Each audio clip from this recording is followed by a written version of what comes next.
President, maganda po ang ginagawa ng ating national government and complemented, of course, by our hardworking local government units.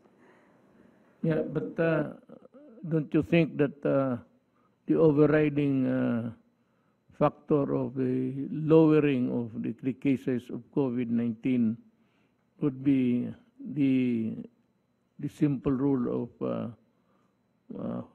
bakuna, maghugas, mag-iwas, at mag-mask.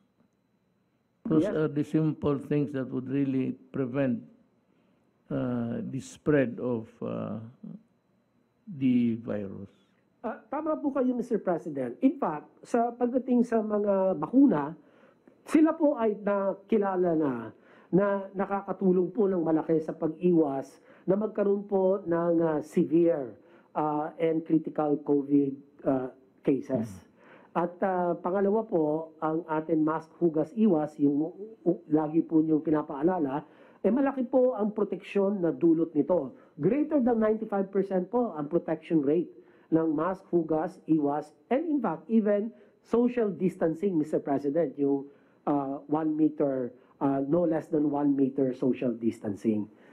At ulitin ko, and it is really worth repeating again and again, that yung mga tao na tinamaan ng COVID-D variant at walang bakuna,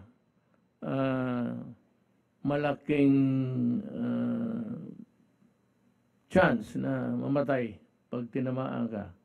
But for those na may bakuna na at mahawa ka ng D, hindi naman maiwasan talaga natin, you'll only suffer minimum of kukunti lang, lagnat, sigurado walang kamatayan. Yan ang tandaan ninyo, mga kababayan ko. Go ahead. Mr. President, ibig ko lang din ulitin kanina nung nagpulong kami sa Clark upang ilunsad yung atin Vax Certificate PH. Ano po? Ang sabi po ni Chairman Abalos, and I congratulate him in your behalf, Mr. President, because the case-to-contact ratio nila nag-improve tremendously. They're now at 1 case for every 19 close contacts identified. Dati po, mababa po yan. So ano po ibig sabihin yan? Ay talagang pinaigting nila yung kanilang contact tracing. Kaya mas marami hong na i-isolate, naka-quarantine, and therefore hindi na nakakapagkalat ng COVID-19. So malaki pong dahilan